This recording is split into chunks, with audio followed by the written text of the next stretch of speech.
asalaamaaleykum mbokk yi ni suivre si Daaray Technologie maa ngi leen di gërëm te di leen jaajëfal dal leen ak jàmm si seen nouvelle vidéo alors si vidéo bi dinañ def code bi nga xam ni moom mooy permettre ñu interagir ak sunu base de données xam ngeen ni bi ñu defee analyse bi ba léegi sunu application bi dafa nekk nii sunu base de données ba nekk na le boo leen xoolee base de données bi fan la nekk mu ngi sa PHP My Admin bi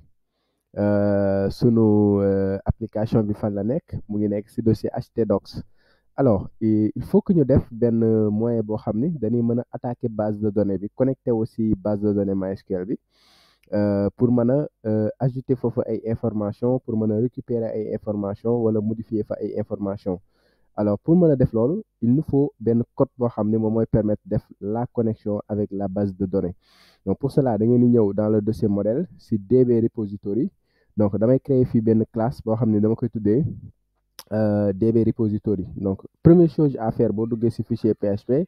mooy nga ubbi les balises PHP à ce niveau là donc ma def PHP comme ça ma daal di bon ma zoomer tuuti daal di fermer fii alors pour créer classe c'est très facile il suffit juste nga joxe nga mettre nga def tabulation d'abord ma def classe ici ma joxe nom classe bi donc fii DB repository voilà bon après boo pare nga def nii bu la neexee nga def public classe DB repository. Voilà, donc bon, ici, on n'est pas en Java, hein? Donc je vais faire directement classe DB repository. Léegi comme étant pour les attributs damay xool yan information laay soxla pour mën a connecter aussi base de données bi alors li ngeen war a comprendre à ce niveau là c'est que bu dee da ngay connecter aussi base de données MySQL da ngay soxla par exemple nom base de données bi da ngay soxla par exemple utilisateur bi da ngay soxla mot de passe comme par exemple tey jii booy connecté aussi sa compte Facebook da ngay bind sa nom d'utilisateur ak sa mot de passe léegi utilisateur par défaut bi nga xam ni moom la MySQL la IGBD par défaut MySQL am root la tudd ROOT léegi amul mot de passe en fait mais xam leen que ni dinañ définir nom base de données bi nga xam ne foofu lañ bëgg a connecté wu dinañ définir utilisateur bi dinañ définir aussi mot de passe utilisateur boobu en plus dinañ définir fan la sunu base de données bi nekk on va commencer ça par ça donc fii damay def private bon yëpp private laa leen di def fii donc je mets $db name donc ou bien $host je commence par host ok ma def nii après ma def faat CTRL-C CTRL-V private zéro référence yi moom moo ko si yokk heure boo leen gisee mu def ay zéro référence rek moom moo ko si yokk quoi c'est pas moi léegi après ma déclarer sama DB name donc fii laay dugal no base de données bi après je vais faire comme ça ma déclarer sama host c'est bon user du moins l'utilisateur par défaut après ma déclarer sama password bon après ma déclarer fi nga xam ne foofu laay def instance de base de données bi DB laa koy tuddee alors bu ma waxee instance de base de données bi mooy une fois que ma connecté wu si si base de données bi fii laay def connexion boobu noonu alors connexion bi $db alors variable lay doon boo xam ni moom mooy stocké connexion bi donc bu stocké connexion bi bépp opération de base de données boo bëgg a def moo xam ajouter modifier supprimer il faut que ma jaar si moom ba pare alors en PHP pour déclarer des variables dollar la ñuy utiliser moo tax fii ça $host est une variable $db not c'est une variable donc auparavant li ma doon def mooy damay initialiser variable bi fii ma def localhost fr yooyu DB name ma jox ko directement no base de données bi user ma def égal root maintenant je vais vous montrer une meilleure approche de faire boo xam ni dafay assurer en même temps la sécurité de l'application alors donc fii damay créer benn constructeur puisque si classe laa nekk j'ai la possibilité ma créer benn constructeur donc constructeur wax naa leen que ni benn fonction la boo xam ni il est exécuté à chaque fois ma créer benn objet par exemple fii nii gisoo DB repository bu doon dama bëgg a créer benn objet damay def par exemple DB repository $db égal $db égal new par exemple DB repository dama koy supprimer c'est juste pour vous montrer maintenant heure boo defee boo créer benn objet rek xamal ni constructeur bi il est appelé alors damay créer constructeur bi ma def public function en Java en PHP c'est comme ça qu'on crée mais da ngay utiliser underscore construct normalement bu ma defee underscore ma def const dina ma aider voilà construct comme ça donc benn fonction la mais c'est comme ça qu'on crée ça alors lu may def mooy damay def affaire bu spécial da ngeen war a comprendre que ni quand vous créez des applications information yi nga xam ne dafa sensible wala les informations qui sont confidentielles Le plus souvent on les met dans des variables d'environnement wala dans des fichiers de configuration tey jii boo demee bay jàng yenn technologie yu gën a avancé si même technologie yooyu da nga fay fekk ay fichiers d'environnement wala ay fichiers de configuration comme par exemple .av. Donc on va faire exactement la même chose dañ ni les informations de connexion au niveau de la base de données ñun dañuy créer fii benn fichier si racine projet bi ñu tuddee ko .env. dañ koy def par exemple sur un fichier de configuration boo xoolee .env c'est un fichier de configuration .htaccess aussi c'est des fichiers de configuration. Donc il faut faire très attention sur les fichiers de configuration. Donc dama koy créer rek ma fermer ko du ma fa def dara mais c'est juste une manière de vous expliquer ba après sax mën naa fa def dara donc on verra. Donc fii lan laay def damay charger damay def $is bu ma defee $is de host lu ma bëgg a wax mooy damay appeler variable host bi nga xam ne moom laa déclaré fii dama ci def valeur. Alors ban valeur lay jël mënoon naa ñëw directement ma def localhost ma won leen par exemple ma déclaré dbname $dbname dbname juste dbname par exemple est égal à ma joxe fii no base de données bi. waaye maintenant le problème c'est que boo ko defee de cette manière là en fait dañu fixer les valeurs. On est en développement bu nekkee déggee ñu la on est en développement maanaam dañoo nekk di développer application bi mais application bi boo ko développer ba pare da nga koy déployer mais boo ko déployer si lan nga koy déployer sur un serveur. Maintenant boo ko déployer si serveur ce n'est plus ces informations qui sont utilisées mais ce sont les informations du serveur. Alors yow sa code bi dafa war a doon def de telle sorte que même bu dee da nga déployer application bi waroo changer dara du tout sur le code. Alors la manière dont on l'a fait bu ñu fixer information yi comme ça bu ñu déployer application bi on sera obligé de changer ces configurations là. Donc boo travaille en local nga changer ko booy travaille en production aussi nga changer ko te loolu c'est pas très très pratique pour def de telle sorte que information yi il sera utilisable en production et en local. Donc ce qu'on va faire c'est ça. Donc damay effacer localhost bi nii ma def ma utiliser ce qu'on appelle getenv. Getenv c'est une fonction en PHP boo xam ne dafay permettre nga récupérer li nga xam ne dafa nekk ci variable d'environnement. Donc fii c'est un fichier qui contient les variables d'environnement. Léegi dama naan ko ci fichier variable d'environnement bi xoolal ma benn variable bu tudd db_host tout en majuscule comme ça. Le plus souvent c'est comme ça qu'on le fait. Ma def point d'interrogation 2 points. Donc dama naan ko fii xoolal ma benn fichier bu tudd comme ça. Point d'interrogation 2 points. Point d'interrogation 2 points li la ne woowee opération de coalescence de coalescence nulle c'est difficile à prononcer. Donc opérateur de coalescence nulle pour ñi nga xam ne def naan SQL am na benn méthode bu tudd coalesce xaw ma ba xam ngeen ko coalesce benn méthode la boo xam ni da nga koy jox plusieurs valeurs. Par exemple mën nga ko jox une première valeur nulle. Par exemple je vous montre tout simplement mën nga ko jox une première valeur nulle nga jox ko une deuxième valeur nulle nga jox ko par exemple ici 3 nga jox ko 4 nee na la coalesce lu ko tax a jóg mooy da lay retourner la première valeur non nulle c'est-à-dire ici daf may retourner 2 bi du xool même pas 3 bi parce que première valeur non nulle c'est 2. Donc ici bu ma defee par exemple point d'interrogation 2 points c'est un opérateur de coalescence nulle loolu la nga koy woowee. Donc dafay permettre de récupérer la première valeur qui est non nulle. Alors fii dama naan ko récupérer ma de manière dynamique en fait getenv wax naa leen dafay dem ci variable d'environnement bi mu xool est-ce que am na par exemple dbhost ba amee dbhost mu récupérer valeur am pour le moment amaguma ko. Donc bu ko amul day nul ma ne ko d'accord bu nulee récupérer ma tout simplement local host nga defalal ma ko ci variable host c'est-à-dire demal ci fichier de variable d'environnement yi nga xoolal ma est-ce que am na dbhost. Donc bu dee amul ok donc jëlal localhost fii par exemple c'est une valeur qu'on a fixée par défaut. Donc day dem boo xoolee suñu fichier bi amul dara ça veut dire que du jël information bi. Donc ça veut dire que localhost lay jël directement mu daal di koy stocker ci variable host. Mais supposons que par exemple fichier bi amoon dara ma def dbhost est égal à localhost. Dans ce cas dbhost am na valeur donc bu ñëwee fii bu ñëwee getenv dafay dem xool ci point environnement bi est-ce que am na dbhost bu amee dbhost mu récupérer valeur bi. Donc bu récupérer valeur bi mu def ko sa host ça veut dire que du exécuter valeur par défaut bi. Bon ça c'était juste pour vous montrer. Maintenant de la même manière le plus souvent ci variable d'environnement bi après on va mettre les vraies valeurs yi nga xam ne moom mooy kii bi moom mooy représenter les vraies informations le plus souvent ce sont des informations confidentielles. C'est pourquoi bu dee projet bi da nga koy yóbbu GitHub da ngay am benn fichier .env fii da ngay am fichier point git ignore léegi pour def fa noowu fichier wala noowu dossier yi nga xam ne doo ko yóbbu ci serveur bi parce que fichier yi nii le plus souvent du nekk ci serveur bi duñ ko yóbbu ci serveur bi parce que day contenir des informations confidentielles. Alors on va faire exactement la même chose bon fii benn bi rek laa fi mais mënoon naa fi spécifier yëpp ah. Alors donc ici c'est la même chose, je mets dbname le nom de la base de données. Il faut que ñu dem xooli suñu base de données bi la la tuddoon.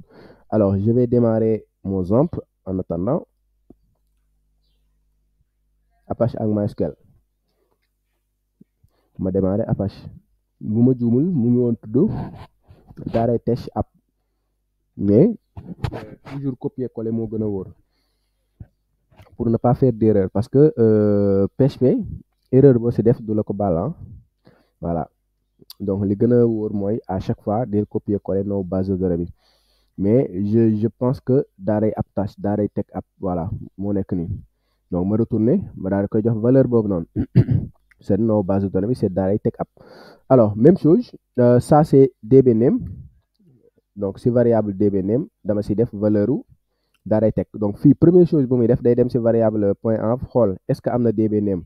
gis ngeen ni amul dbname kon ban valeur lay jël Daaray Tech app. fii day dem si variable .env xool ba xam am na db host gis nga am na db host mu daal di récupérer valeur am daal di koy dugal ci host ça veut dire que du exécuter lii du jël valeur par défaut bi donc même chose laay def pour user ok user bi nekk si kaw mooy user bi ma déclaré nii donc db user fii toujours day leen ko def en majuscule donc user par défaut l'utilisateur par défaut c'est root MySQL ok CTRL-C CTRL-V après user c'est password donc getenv db password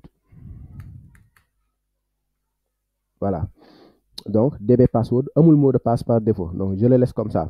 Alors je pense que j'ai tout défini parce que MySQL pour me connecter aussi moom lenn rek la soxla host lan mooy host mooy fan la base de données bi nekk base de données bi mu ngi nekk ci sama ordinateur le fait pour wax ko ni base de données bi actuellement mu ngi ci sama ordinateur localhost laa koy wax voilà dbname mooy no base de données bi ici user mooy utilisateur MySQL par défaut root la et mot de passe bi amul mot de passe utilisateur bi nii amul mot de passe par défaut donc foofu duma ko jox dara dama koy laisser tout simplement double code vide. Maintenant ce qui est intéressant donc puisque ici maa ngi utiliser code simple donc la logique voudrait que bon je peux laisser ici les doubles codes mais juste pour la lisibilité ma utiliser des codes simples. Voilà, donc même si je utiliser double code aussi, c'est bon. Maintenant, ça, je vais effacer ça. C'était juste pour vous montrer.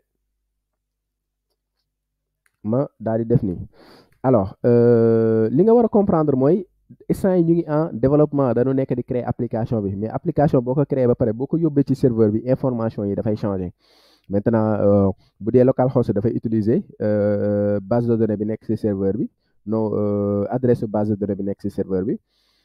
nom bi nga créé base de données bi au moment ngay développer le plus souvent c'est pas le même nom bi ngay créé ci serveur bi donc foofu dafay utiliser nom serveur ci serveur bi le plus souvent day utiliser nom base de données yu compliqué pour mu bañ a neex a deviner. Voilà utilisateur bi gisoo root la mais c'est base de données bi aussi il y a un utilisateur de base de données boo xam ne da nga koy def et il y a un mot de passe qui est très sécurisé. Maintenant rien ne nous empêche de définir par exemple nos informations ici par exemple fii bu ma ñëwee ma ñëw fii ma def ko dbname le nom de la base de données ma jox ko valeur Daaray Technologie lii c'est juste une manière d'organiser les choses donc ma daal di ñëw user ma jox ko root yéen a ngi gis dafay am également égal root donc ma daal di koy jox db password égal mais duma ko jox dara en fait égal rek laa koy bàyyi ko foofu noonu donc ok donc ça veut dire que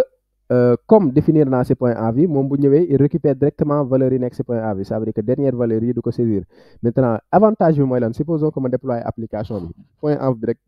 lay changer point env bi valeur yi nga xam ne valeur serveur yi information yi serveur yi laa ci def mot de passe bi ma base de données bu serveur bi mot de passe utilisateur bi nekk ci serveur bi nom base de données bi nekk ci serveur bi adresse su serveur bi. Maintenant fichier bi nii c'est un fichier confidentiel même boo ko yóbbee ci serveur bi en fait le plus souvent day am beneen fichier .av .example donc par exemple comme .av bi donc le plus souvent dafay am beneen fichier .av exemple yéen a ngi gis ni exemple qu'est-ce que j'ai écrit .av et exemple voilà par exemple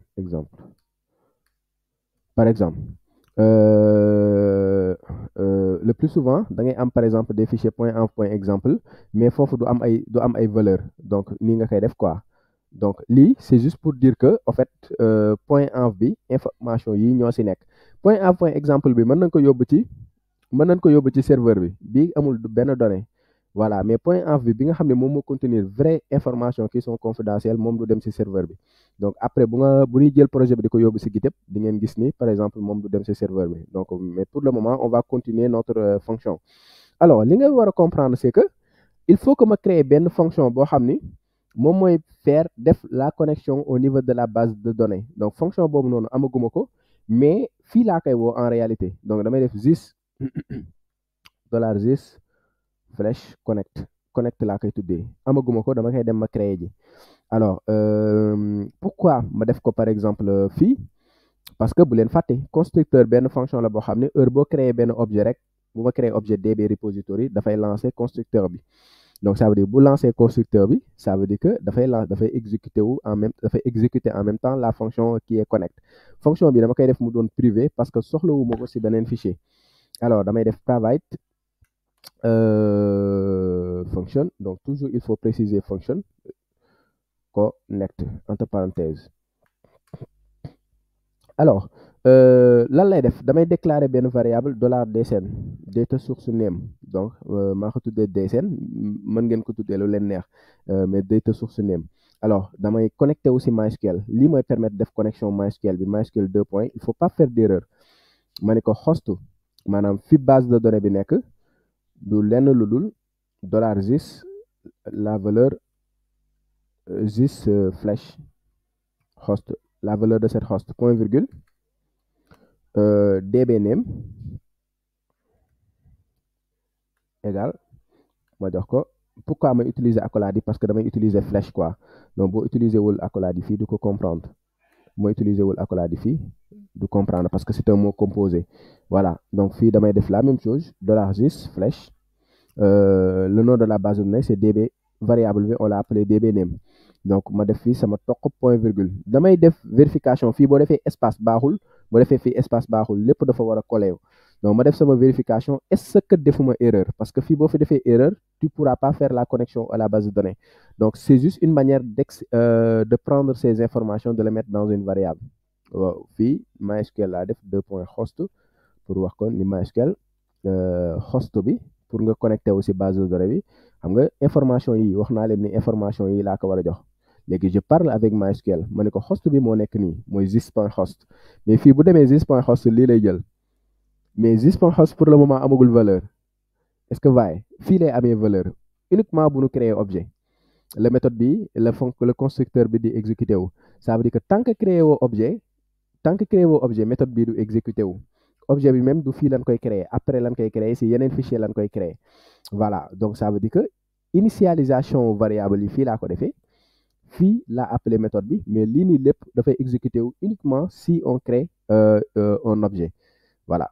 donc dsn MySQL 2.host ma daal di koy jox host bi dbname ma daal di koy jox dbname bi donc maa ngi jox information MySQL yi pour connecté wu jox naa ko host bi jox naa ko noowu base de données bi yeneen yi si des du nii laa ko koy joxee maintenant regardez ce qui va se passer damay utiliser la gestion des exceptions try catch alors ma effacer lii ma effacer lii aussi dama naan MySQL une fois que par exemple nga defal ma connexion instance su connexion bi defal ma ko ci variable db maanaam instance su connexion bi valeur connexion bi yi nga xam ne moom may permettre may def ay ajout modification suppression dama koy def ci variable bi db bi nga xam ne moom laa déclaré ci kaw léegi damay utiliser nag pour faire la connexion carrément c'est new pdo alors ma def entre parenthèse ma jox ko toujours par dans l'ordre laa ko joxee DSN virgule use dollar user, mais dollar user ici je mets this user virgule ma jox ko dollar password dollar this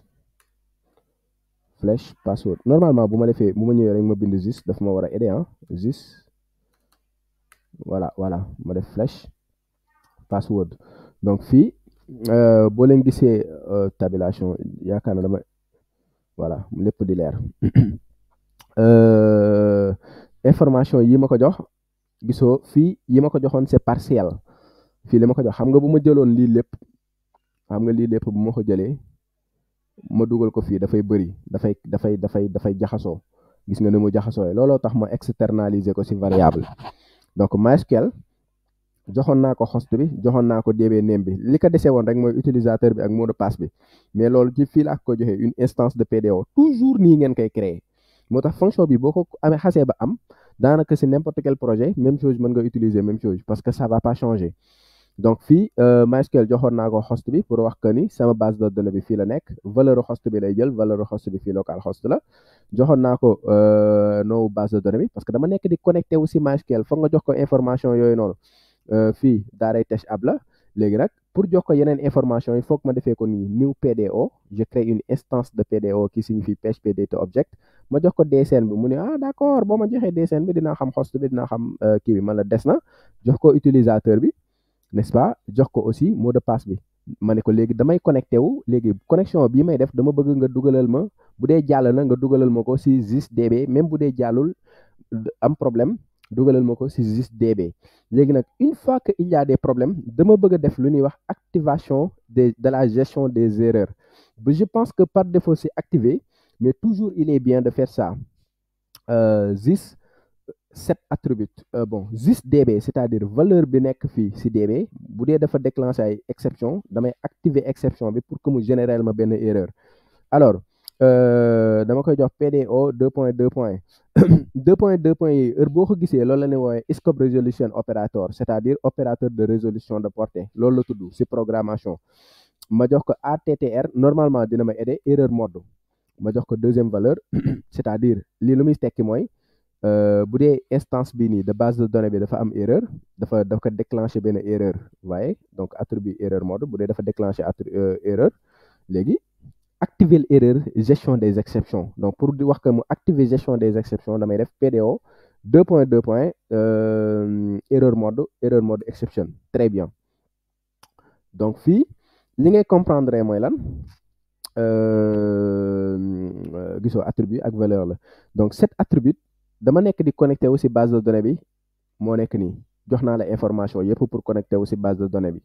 mais booy connecté wu kay dina la retourner benn affaire pour xam connexion bi jàll na wala jàllul lim lay retourner mën na doon erreur comme mën na doon lu baax bu doonee lu baax li muy def ci DB loolu la ñuy wax l'entité manager est-ce que vous c'est pourquoi des fois nga gis ñoo xam ni dañuy utiliser le concept entité manager loolu noonu moo lay permettre ngay ajouter di modifier di supprimer et cetera ça veut dire que man pour ma mën a def yooyu yëpp il faut que ma jaar ci variable $db bii nii voilà moo tax après il faut que ma retourner $db bi pour mën a appeler ay fonctions yi permettre ajouter yi permettre modifier yi permettre supprimer et cetera léegi supposons mu lu baax la mais bu dee lu bon la mooy dafa am erreur bi damay activer erreur bi pour que mu mën a dugg ci cache bi lii mooy def l'activation de l'exception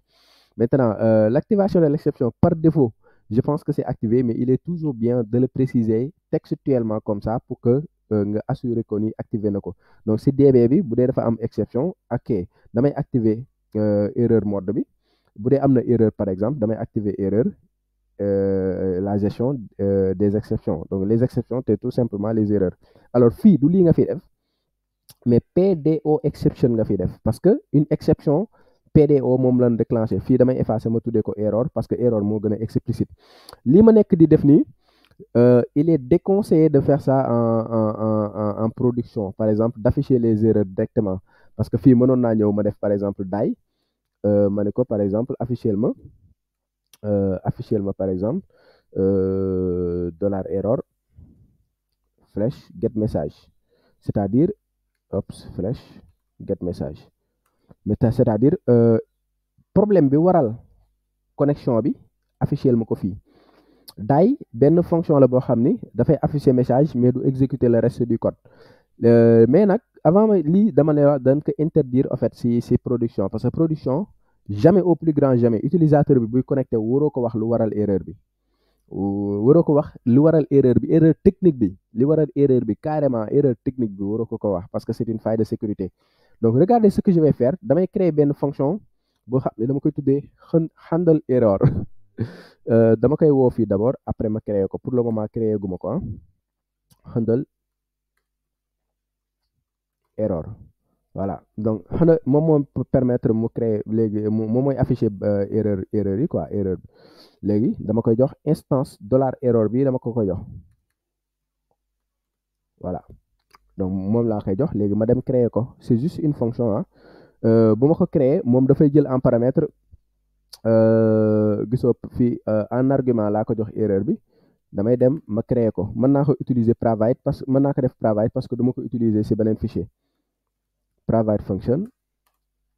handle error.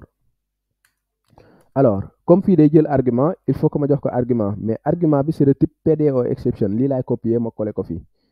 voilà lii paramètre la type paramètre bi moo nekk nii c'est-à-dire façon erreur bi muy générer c'est une erreur de type PDO exception parce que fii bi ngay activer type façon erreur bi da nga wax PDO error mode exception ça veut dire que façon erreur bi muy déclencher PDO exception la donc erreur bi type moo nekk nii donc une fois que nga def loolu mën naa def par exemple error log error voilà mën naa afficher error log pour afficher message bi dans les fichiers de diagnostic quoi donc fii mën naa def directement erreur de connexion à la base de données ma def concaténation bi maintenant en PHP booy def concaténation bi c'est pas plus mais point là voilà donc $error flèche get message lii erreur technique la lii bu li muy affiché ci log bi erreur technique la donc erreur technique il ne faut jamais afficher ça en production donc tey jii boo nga xam ne application bi dama koy déployer fii dama koy commenter alors wala ma ñëw fii ma commenter lii parce que boo ko commenter wul dafay afficher erreur technique bi nga xam ne moom moo waral problème bi te loolu noonu faille de sécurité la léegi lan la war a utilisateur bi normalement en production lan la war a gis die c'est-à-dire damay afficher benn message empêcher code bi li ci des continue moom lii rek la war a gis erreur de connexion à la base de données une erreur est survenue lors de la connexion à la base de données une erreur c'est survenu lors de la connexion à la base de données xam nga lii moom du xam erreur bi li ko waral dina xam rek benn erreur am na mais xamul erreur bi li ko waral voilà léegi lii nag boo ko gisee affaire bi boo ko gisee yow di nga xam erreur bi lu ko waral en fait di nga xam ni erreur bi nii information bi fii par exemple peut-être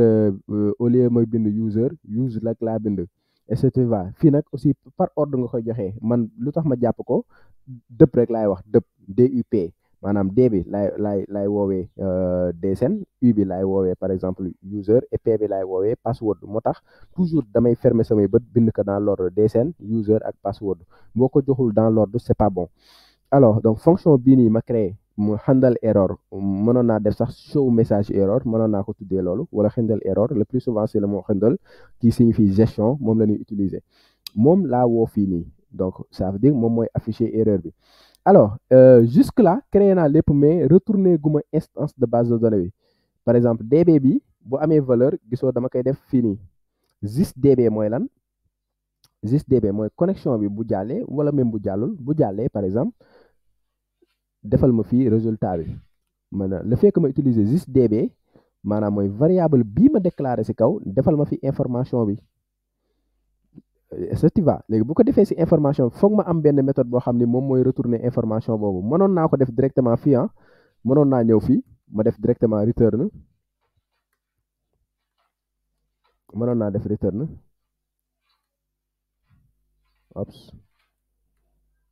return juste flash db lii mënoon naa ko def directement nii boo ko defee aussi c'est bon.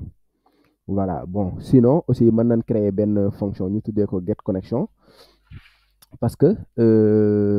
problème bi rek mooy bon je pense que connecté au lieu ma koy tuddee connect naa ko tuddee fii get connection pour wax que ni moom moo may jox connexion bi donc fii ma tuddee ko get connection donc au lieu may créer beneen méthode donc fii bu ñëwee ba fii damay retourner tout simplement instance de base de données bi. Alors en faisant ça def naa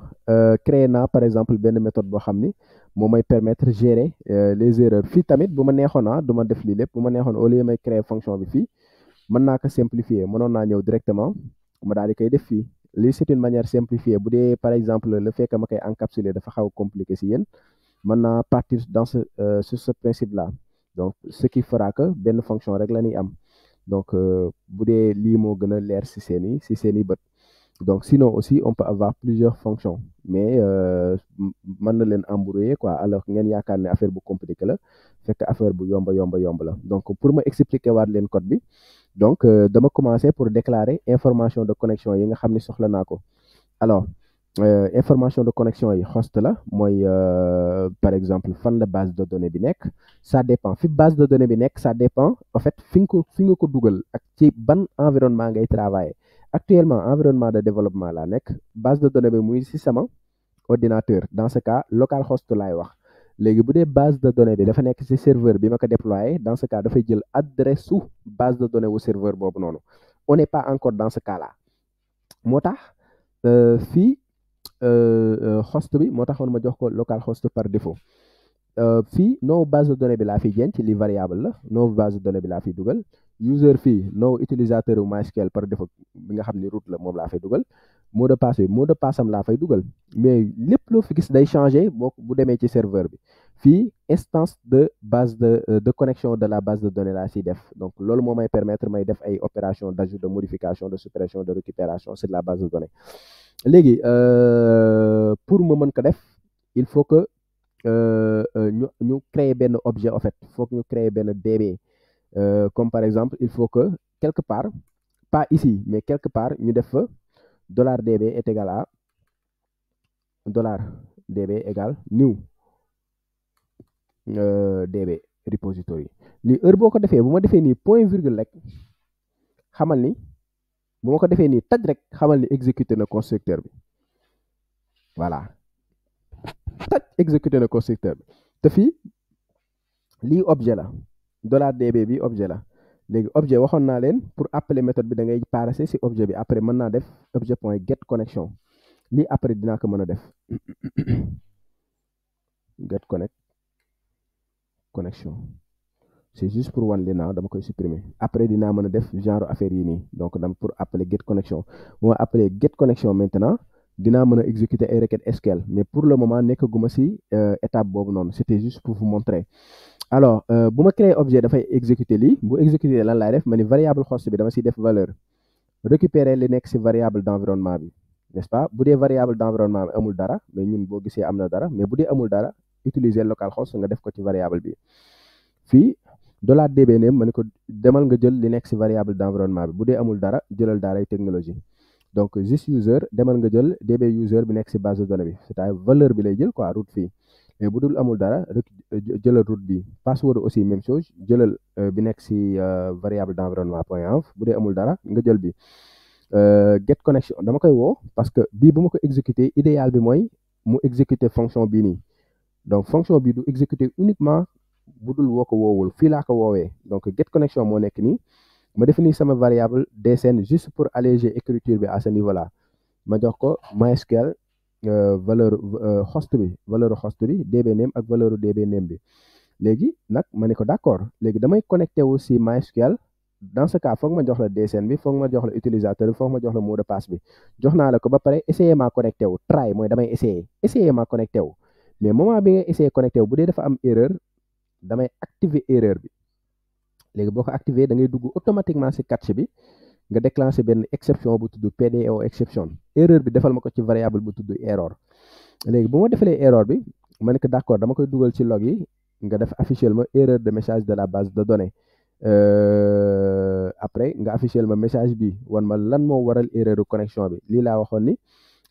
si vous affichez ça textuellement si utilisateur bi c'est une faille de sécurité die benn fonction la boo xam ni dafay permettre arrêter c'est-à-dire bu exécuter die du exécuter return bii nii mënul nekk dafay arrêter moom bu afficher lii du continuer exécution wu code bi donc die ma ne ko afficher ma erreur une erreur s'est survenue lors de la connexion à la base de données donc lii ngeen di gis ni moom la may afficher bu dee problème am na supposons nga bëgg di connecté wu alors que taaloo zamp bi ça veut dire que daf lay afficher erreur boobu noonu léegi bu la ko afficher je fais quoi ma returner instance base de données bi léegi instance de base de données bi gisoo fonction bi instance base de données bi lay retourner donc instance base de données bi nag boo ko amee moo lay permettre ngay ajouter modifier supprimer récupérer des informations au niveau de la base de données ok je pense que sama gars yi leer na alors juste pour assurer que j'ai pas fait d'erreur damay juste exécuter je teste pas mais damay exécuter damay actualiser application bi pour xool est-ce que ça continue de fonctionner ça continue de fonctionner fii yéen a ngi gis tout ça on l'avait fait pour le moment on ne touche pas l'interface interface bi dañ koy bàyyi nii ba keroog ñuy pare si partie métier bi mais pour le moment partie métier bi ñu ngi ci modèle bi modèle yi la ñuy dóor uniquement réalisation service après laay defar service réa repository moom laay defar créer fonction bi permettre ajouter service fonction bi permettre ajouter réalisation fonction bi permettre ajouter récupérer la liste des services des réalisations donc loolu noonu bu ma si paree nag ma doog a delluwaat ci vue bi pour def de telle sorte que bouton bi bu ma exécuter muy enregistrer ma def de telle sorte que fii bu ma ñëwee mu daal di afficher liste normale bi alors sama gars yi je pense que c'est clair s'il y a des zones que vous n'avez pas compris bu leen fàtte ngeen dugalal ma ko si commentaire yi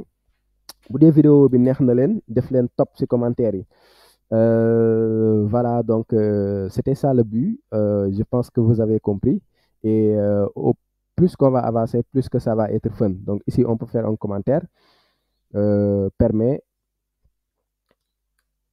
Cette méthode permet de se connecter à la base de données. Voilà. Donc, ça permet de se connecter à la base de données. Bon, je pense que c'est bon. Ça, ce sont les attributs. Bon, c'était pas la peine de nous défendre parce que c'est évident de savoir que ça, ce sont les attributs et les deux là, ce sont des méthodes. Donc, il y a le constructeur et la méthode ici. Donc, bu lépp yembee mën nga tëj n'est-ce pas gisoo ni mu rafetee boo ko tëjee dafay rafet donc j'aime bien fermer ça donc ici ubbi lépp aligné wu tout lépp dafa war a tolloo naraan yu jub boo ko déggee codage moo tax ñuy wax alors yéen a ngi gis ni mu naayesee les deux références là du man maa ko fi bind moom moo ko def donc bu leen ko bind parce que du man maa ko bind man private $house boo leen ko amul tamit garaawul du tax code bi dina dox zéro référence ay zéro lii lépp loo leen gis mu def ko en gris rek moom moo ko bind man bind ma ko ok sama gars yi ma jox leen rendez-vous si beneen vidéo incha allah